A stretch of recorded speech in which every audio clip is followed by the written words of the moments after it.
इसलिए होश में हो जाओ।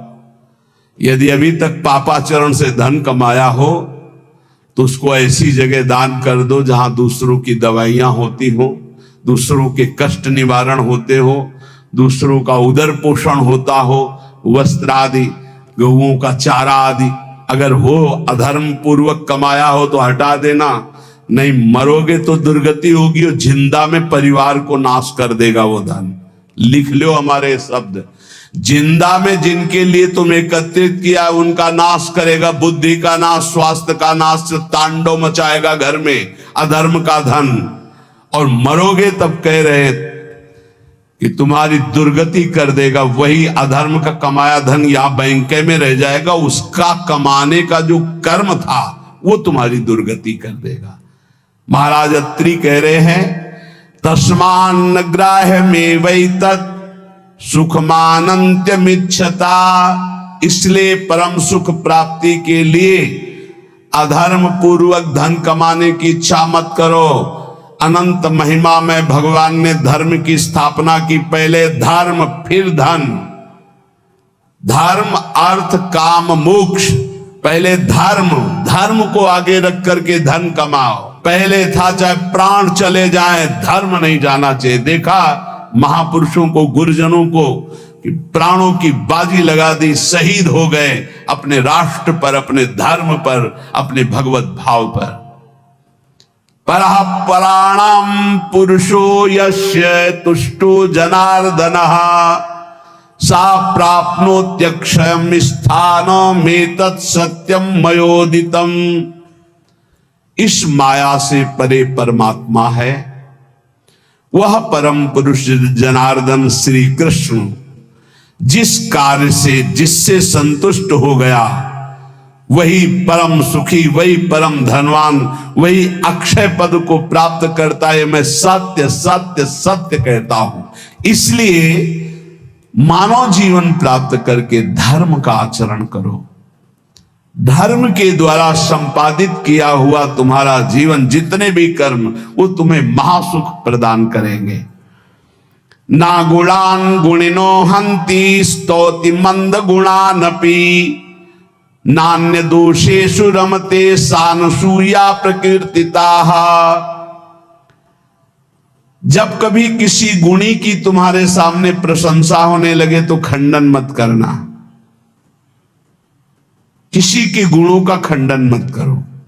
और जब किसी के दोषों की चर्चा होने लगे तो कान में अंगुली डाल के वहां से चले जाओ। जब किसी की महिमा गाई जा रही हो तो आनंदित होकर सुनो, भगवान की विभूति है जिसका वर्णन हो रहा है। लेकिन जब किसी की निंदा की जा रही हो तो कान में अंगुली डाल के उस सभा से निकल जाओ, क्योंकि सभा में जो जो बैठा होगा उसको सबको पाप लगेगा। द्रौपदी जी को निर्वस्त्र करने का आदेश दुर्योधन ने दिया, उठ के चले जाना चाहिए। भीष्म जी को, द्रोणाचार्य जी को, अश्वत्थामा जी को, इन बड़े बड़े महापुरुषों को नहीं गए ना, नहीं रोका ना। कुछ भी हो, अगर भीष्म जी खड़े हो जाते तो किसी की ताकत थी बोले, परिणाम क्या हुआ? भगवान ने सबको मार के गिरवा दिया, सबको दंड भोगना पड़ा। जिस सभा में शास्त्र निंदा हो रही हो, संत निंदा हो रही, भगवत भक्त निंदा हो रही, धर्म की निंदा हो रही हो, आपकी सामर्थ्य तो उसकी जबान बंद कर दो, नहीं तो कान में अंगुली डाल उठ के चले जाओ।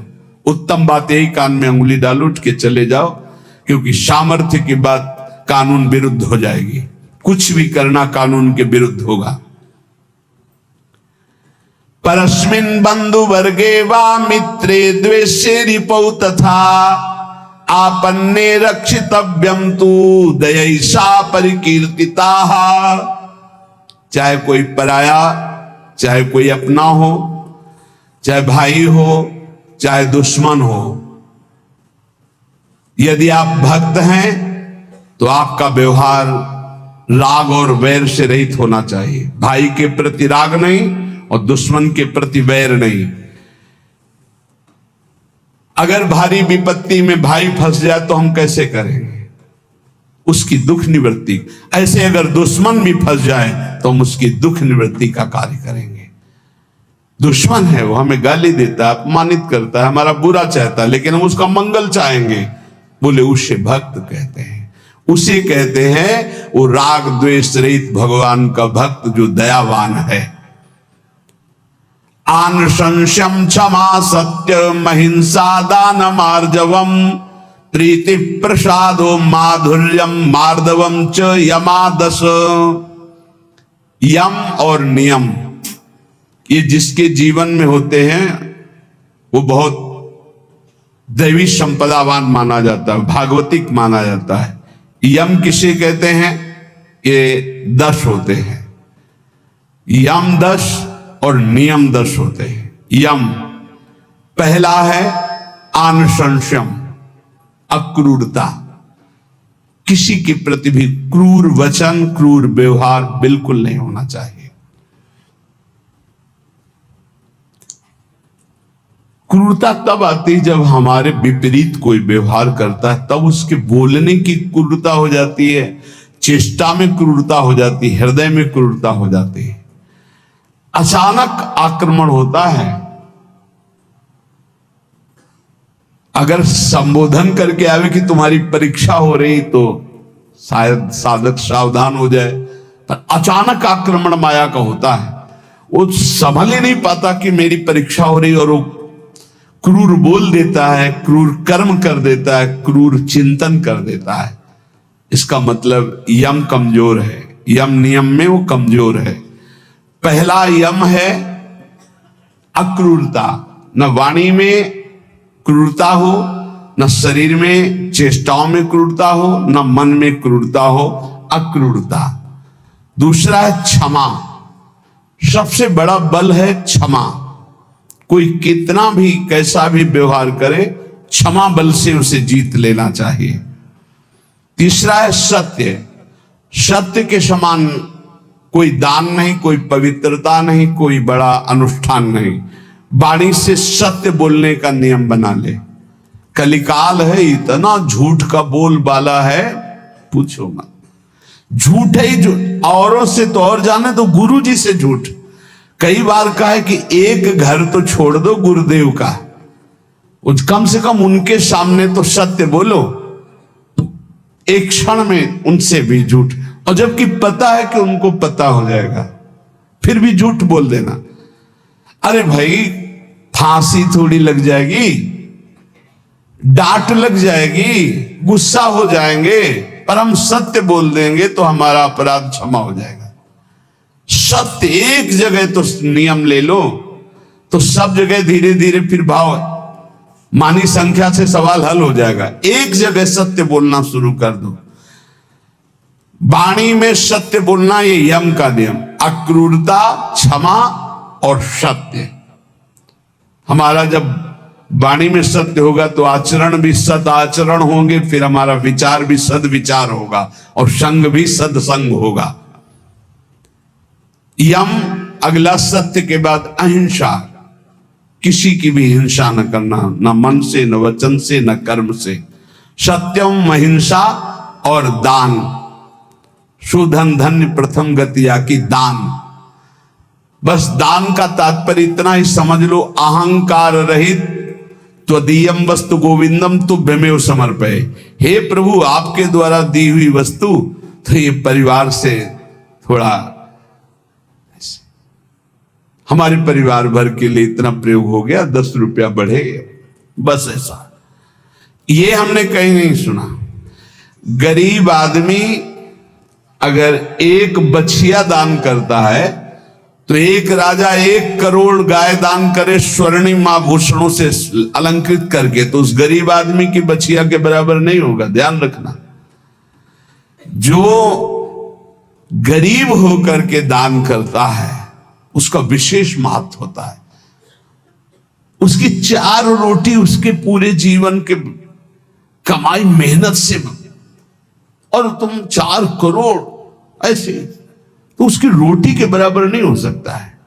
इसलिए दान का विशेष महत्व तो धर्म द्वारा कमाओ। जैसे एक बार हमने सत्संग में बताया था दान के विषय में, सेतुआ यज्ञ का, मुदगल ऋषि वो कभी किसी से दान नहीं लेते थे।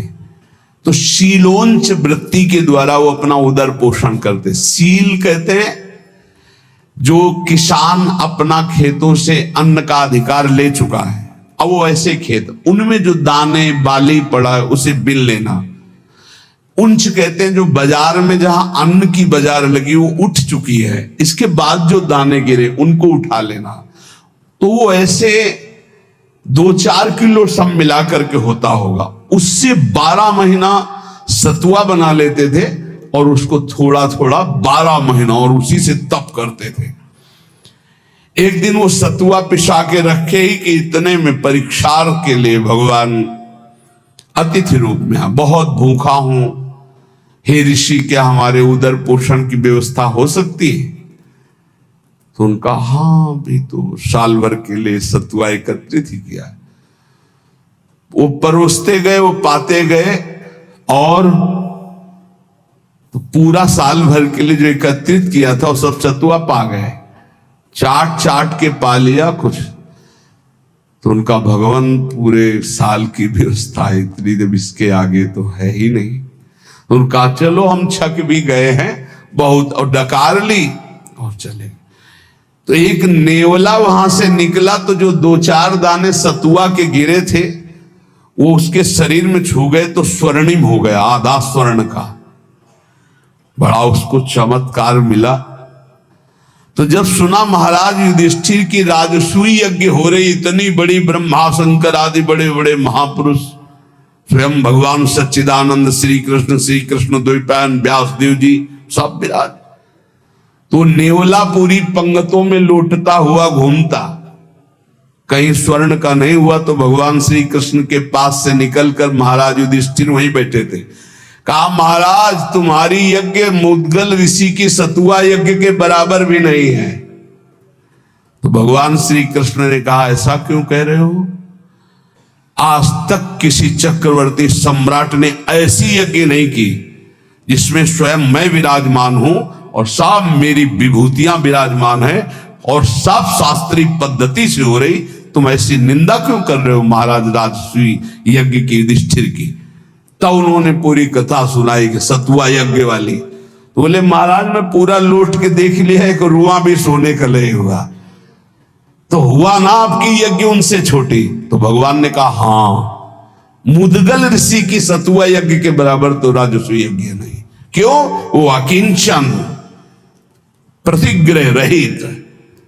तो यहां कह रहे दान शब्द मुद्गल ऋषि का जोर का हुआ, जो धर्म के द्वारा मेहनत करके कमाता है।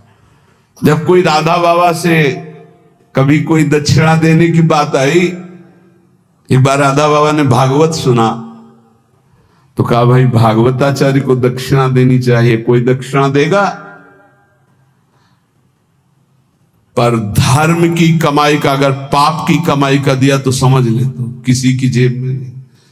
एक जो घास खोदना सेवा करना, तो उसने कहा बाबा 50 पैसा या 100 रुपया हम दे सकते हैं। बोले हाँ बस इतना ही काफी है।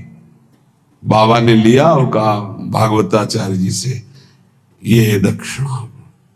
तो वो तो केवल बाबा को प्रसन्न करने के लिए सुनाने आए, तो उनका अर्थ से कोई मतलब, हिम्मत नहीं पड़ी किसी की 10-5 रुपया देने की। केवल वो एक घास खोदने वाला, बाबा मेरी कमाई धर्म की है, ये 100 रुपया या 50 पैसा, चाहो तो 50 ले लो 50 पैसा, या चाहो तो 100 रुपया, इससे ज्यादा हमारे पास व्यवस्था भी नहीं।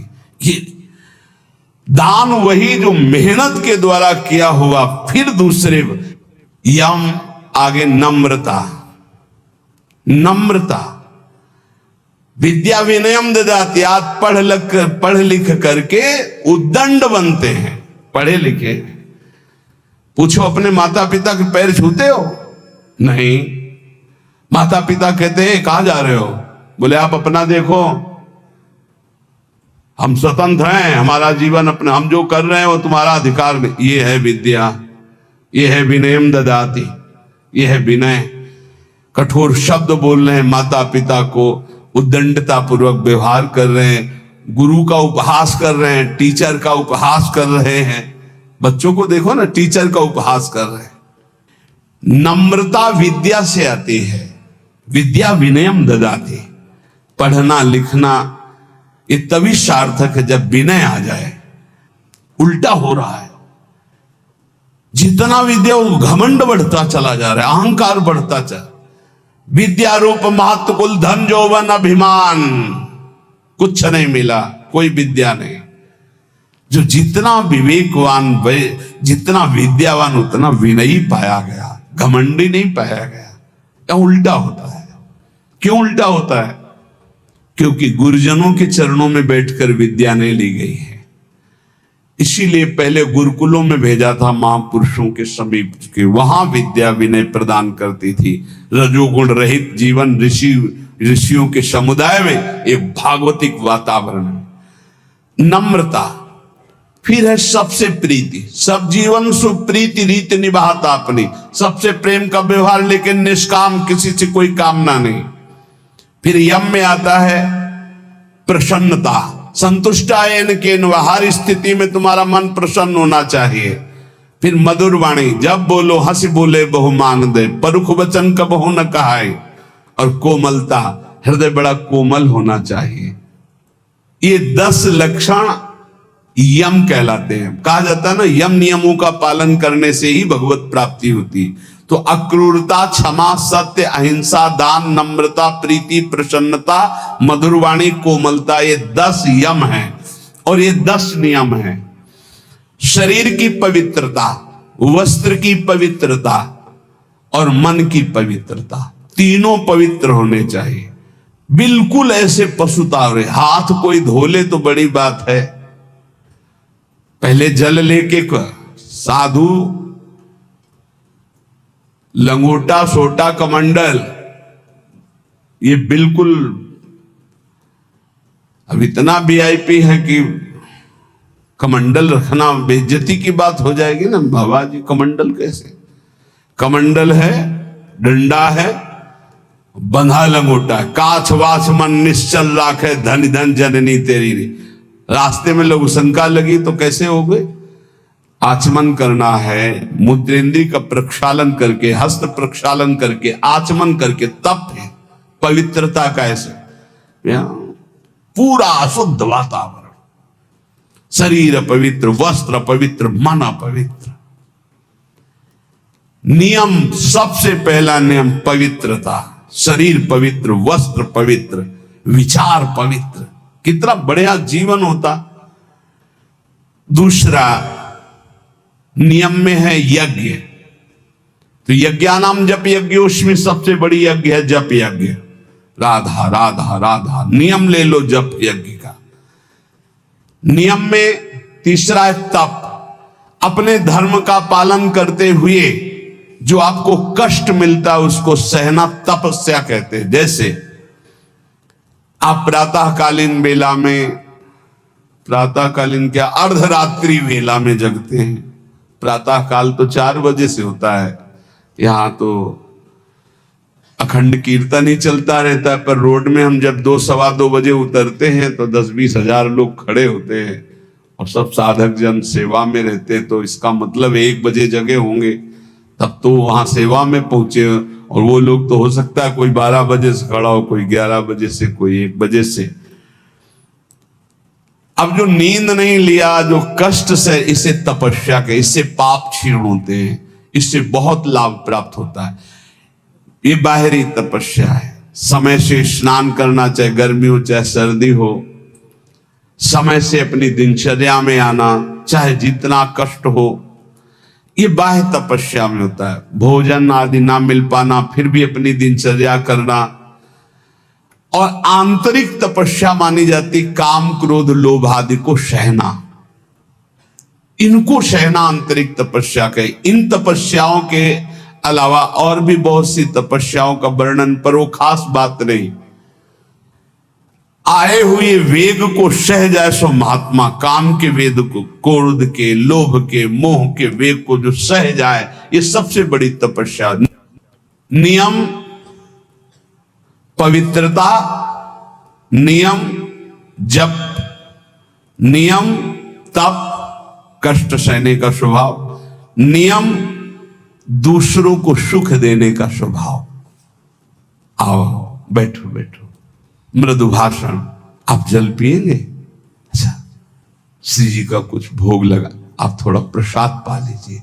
मृदु व्यवहार, सरल व्यवहार। स्वाध्याय नियम, आपका नियम होना चाहिए स्वाध्याय का। ये नियम के अंतर्गत आते स्वाध्याय, नियम पूर्वक। और नियम जनेन्द्री का निग्रह अर्थात ब्रह्मचर्य। नियम में ब्रह्मचर्य व्रत बहुत जोर की बात। गृहस्थ है तो संयम पूर्वक विरक्त है। जनेन्द्री का संयम ब्रह्मचर्य और मौन व्रत, वाणी का मौन व्रत, ये नियम। और अल्पाहार का नियम या उपवास का नियम, बहुत बड़ा भजन में इसका प्रभाव पड़ता है। आपका अधिक भोजन पाने से जो भजन में शक्ति लगनी चाहिए वो भोजन पचाने में लगती, इसलिए भजन में रुचि नहीं होगी। ध्यान रखना, या तो अल्पाहार और या फिर कभी कभी उपवास, पर सेवा नहीं छोड़ना। श्री सुदामा दास जी महाराज सुदामा कुटी के स्वयं आटा मांग कर लाते, स्वयं उपला बिनते, फिर रोटियां बनाते, फिर संतों को पवाते। उनकी मेहनत ऐसा रंग लाई कि तब से लेके आज तक शास्त्रों संतों की सेवा ऐसे होती रहती है। अपरिचित कोई भी संत जाए, पाए और बना रहे। बारंडा बड़े बड़े बने, आसन लगाए, 10-5 दिन खाए पिए पड़ा रहे। आज भी वो सेवा चल रही। संत सेवा अगर मिल जाए, परोसना है, पत्तल उठाना है, पोछा लगा, ये अहोभाग्य समझा जाए। इसको ऐसा ना समझा जाए कि एकांत में बैठकर भजन करना ज्यादा अच्छा है, लेकिन इनके बीच नहीं। मन की गति को संभाल पाना बहुत कठिन है। आज एकांत के लिए भजन के लिए कर रहा है, कल एकांत के लिए भोग के लिए कहेगा, इसका कोई विश्वास नहीं। गुरु प्रदत्त दिनचर्या को कभी न तोड़ा जाए, और 10 वर्ष एक ही दिनचर्या चलाई जाए, मन शांत हो जाएगा अपने आप, देख लेना। ये नियम है। अल्पाहार नियम बना लो अल्पाहार का। एक साधु की, साधक की दिनचर्या भोजन की होनी चाहिए। इतनी रोटी, इतना चावल, इतनी सब्जी, इतना दाल, वो नियम है, उतना ही पाना है। कुछ भी हो, अच्छे से अच्छा पदार्थ हो, एक नियमावली भोजन की होनी चाहिए। और स्नान 3 बार, ब्रह्मचारी 3 बार स्नान होना ही चाहिए। 24 घंटे में 3 बार स्नान। वो शरीर सुख के लिए नहीं, जैसे आप सोने जा रहे हैं तो कोई कोई स्नान करते हैं, नहीं, कदापि नहीं, दिनचर्या के विरुद्ध नहीं। एक प्रातः जो अभी 1:30-2 बजे हुआ, और एक पुनः अगर आपका दिनचर्या का क्रम में 8 बजे, 9 बजे, 10 बजे जैसे स्नान का हो, फिर एक सायं 4 बजे, 5 बजे, बस। अपने का तो 2-3 घंटे बाद ही पुनः स्नान होता है, फिर सायं होता है। 3 स्नान जीवन हो गए, 3 स्नान जीवन। अगर कहीं पेट खराब हो गया तो जय बार फिर अर्ध स्नान करना ही करना है। ये 10 नियम और 10 यम ये साधक के जीवन में होने ही चाहिए। नियम पवित्रता का, जप का, तप का अर्थात कष्ट सहने का, दूसरों को सुख देने का, स्वाध्याय करने का, ब्रह्मचर्य का, मौन का, उपवास का, स्नान का, ये नियम होने चाहिए। नियम होने चाहिए। इसमें यह नहीं देखा जाता स्नान का कि शौच लगी है तो ठीक है, शौच नहीं लगी तो चलो नहीं करते स्नान, इसका नहीं। एक नियम अपने लोगों की दिनचर्या रहे। यहां तो बाथरूम, शौचालय गंगा किनारे, जब शीत वायु चल रही तब 3 बार स्नान, और पूरी जटाओं के सहित। ये जो घंटों जटाओं से गंगा जल गिरता रहता था, ऐसे टपकता रहता, पूरा शरीर कांपता रहता। वहां ये थोड़ी देखना है कि शरीर को क्या हो रहा है, वहां भगवत प्राप्ति करनी है। आगे कह रहे हैं महर्षि विश्वामित्र जी की वाणी, निज अनुभव कह रहे हैं। कामम कामाय मानस्य यदि कामः समृद्ध्यति अथैनम परः कामो भूयो विद्यति बाणवत। हे भाई, सबसे ज्यादा पतन का कार्य होता है काम भोग। ये ऐसा विकल कर देता है भोग के लिए कि सब प्राणी को, पशु पक्षी मनुष्य देवता कोई भी, ये सब विकल कर देता है कि रुक पाना बहुत कठिन होता है। फिर जहां उसको भोगा गया तो उसकी नवीन कामना, फिर नवीन कामना, फिर नवीन कामना। यदि कामा समध्यति तो अथैनम अपरः कामो भूयो विद्यति बाणवत। बाण के समान हृदय को बेधता रहता है काम, बार बार बार बार। इसलिए जिसको काम वेदना पर शांति प्राप्त करनी तो उसे भोगना बंद करना पड़ेगा। जैसे कुम्हार अपनी मटकी को खूब ठोक बजा के देख लेता है कहीं से फूटी तो नहीं, तब बाजार में रखता है। ऐसे ही भगवान और गुरुजन ठोक बजा के देख लेते हैं बिल्कुल पक्का, तो जा, अब जा, तुझे माया त्रिभुवन में त्रिकाल में भी कभी परास्त नहीं कर सकती। देखो, एक चीज ध्यान रखना, गुरुजनों की आंतरिक वृत्ति को पहचानना चाहिए। इनकी इच्छा क्या है, गुरुजनों की इच्छा को समझो।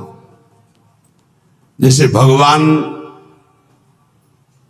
नाना प्रकार की भोग सामग्री सामने भेजेंगे तो आप सोचो कि भगवान के द्वारा ही तो भेजी हुई, नहीं।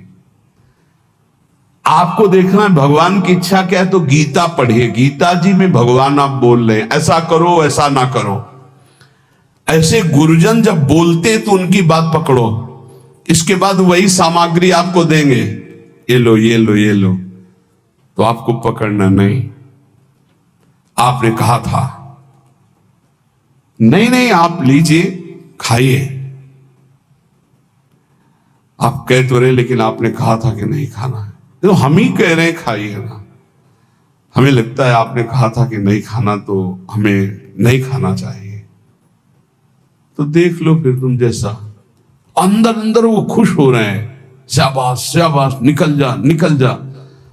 नहीं, मान लो आप खा लीजिए ना, भाई जी हमारा आपने कहा था नहीं खाना चाहिए, वो बहुत सुंदर चल रहा है, चलो भाई ठीक है। उस समय सोचिएगा नहीं कि नाराज हो रहे हैं, पक्की मानिएगा। ये सिर्फ आपको ठोक बजा कर देखा जा रहा है, बहुत खुश है वो इस बात से कि आपने संसार के विषयों का त्याग भगवान के लिए किया। सच्ची मानिए, हृदय से आशीर्वाद होता है, हृदय से आह्लाद। बाहर से ऐसे हम भले कहते हैं यार हम ही तो कह रहे थे खा लेते ना, अब आप कह रहे हो तो, पर आपने ही कहा था कि बार बार उस बात को जो उन्होंने उपदेश किया है उस बात को याद दिलाता रहे। उससे क्या होगा, आप परिपक्व हो जाएंगे। कभी ये मत समझ लो जैसे आद्य गुरु भगवान शंकराचार्य जी मछली खाए तो और लोगों ने मछली, जो शिष्य थे, फिर कांच पिया, तो उनकी सामर्थ्य के बराबर हमारे सामर्थ्य। वो जो बोल रहे हैं उसको पकड़ो। ऐसा कई बार हुआ, राधाचरण जी से जब कहते कि इतनी तुम्हारी हालत ऐसी, आप चले जाओ, बोले डॉक्टर ने कहा दिल्ली ही आना पड़ेगा, तुमको चले जाओ। तो उन्होंने कहा महाराज जी आपने सत्संग में कहा था कि प्राण चाहे निकल जाए वृंदावन से नहीं जाना। तो हम ही तो कह रहे हैं, नहीं महाराज जी आपने ही कहा था वृंदावन से नहीं जाना, तो अब नहीं जाएंगे। नहीं, हम ही कह रहे हैं आप चले जाओ। आप यहां जरूर कह रहे हो लेकिन फिर सत्संग में आप फिर कहोगे कि धन्य है उसका जीवन जो मरणासन वृंदावन वास कर। महाराज जी अब नहीं जाएंगे हम। देख लो भाई, रोग भी वो जो सड़न हुई थी अपने आप ठीक हो गई, और इस समय श्री जी की सेवा में है। ये सब हितजू के महल में विराजमान है, सब हरिवंश महाप्रभु के। श्री हरिवंश शरण जे आए, श्री वृषभान कुंवर नंद नंदन, निज कर अपनी चिट्ठी चढ़ाए। न जातु कामा कामानाम उपभोगेन साम्यति हविषा कृष्ण वर्तमेव भूय एवाभिवर्धते कामान अभिलषन् मोहान न नरः सुख मेधते। जो कभी ये सोच लेता है कि एक बार भोग लूं मेरी इच्छा शांत हो जाएगी, बहुत धोखे में हो गया, दलदल में कूद गया। अब जैसे आग में घी डाल दे तो प्रज्वलित हो जाती, जे ही भोग की कामना से भोग मिला वो आग पैदा हो गई कि वो भ्रष्ट होता चला जाएगा। इसलिए उपासक को चाहिए कि जब सैकड़ों बार भोग के रोकेगा तो सैकड़ों दिन रोना पड़ेगा, तब जाके कहीं ठीक हो गए। उसका पाप भी बन गया, उसका अभ्यास बन गया, उसका स्वाद मिल गया, बहुत समय लगेगा। और पहली बार में ही यदि रोक लिया तो ऐसे चट से निकल जाओगे। इसलिए भोग की आकांक्षा उत्पन्न होने पर उपासक को पहली वृत्ति में ही रोक लेना चाहिए। ये ना सोचे कि भोग भोगने के बाद शांति मिल जाएगी, नहीं, ऐसे दलदल में फंस जाओगे, फिर निकलना मुश्किल हो जाएगा। इसलिए सत्य नार कहा प्रतपति सत्य तिष्ठति मेदिनी। तुम सत्य नियम धारण करो, सत्य बोलो, सत्य आचरण करो। सत्य के प्रताप से सूर्य तेजस्वी है, सत्य के प्रताप से पृथ्वी जल में नहीं डूब रही। सत्य सबसे बड़ा धर्म है, सत्य बोलने के बराबर कोई पुण्य नहीं है। सत्यवान चाहे तो स्वर्ग लोग जाए, चाहे ब्रह्म लोग जाए, जो चाहे वहां जा सकता है, जो चाहे कर सकता है। 1000 अश्वमेध एक आदमी करने वाला और एक आदमी केवल सत्य बोलने वाला तराजू पे तोला जाए तो सत्य बोलने वाला अधिक पुण्यशाली पाया जाएगा। आप देख लीजिए, अश्वमेध सहस्त्रम च सत्यम च तुलया धृतम अश्वमेध सहस्त्राधि सत्यमेव विशिष्यते। एक आदमी केवल सत्य बोलता है और एक आदमी 1000 अश्वमेध यज्ञ करता है, तो तराजू पे तौला जाए तो सत्य बोलने वाला श्रेष्ठ पाए। मतलब सत्य से बढ़कर कोई यज्ञ नहीं, कोई दान नहीं, कोई तपस्या नहीं, कोई पुण्य नहीं।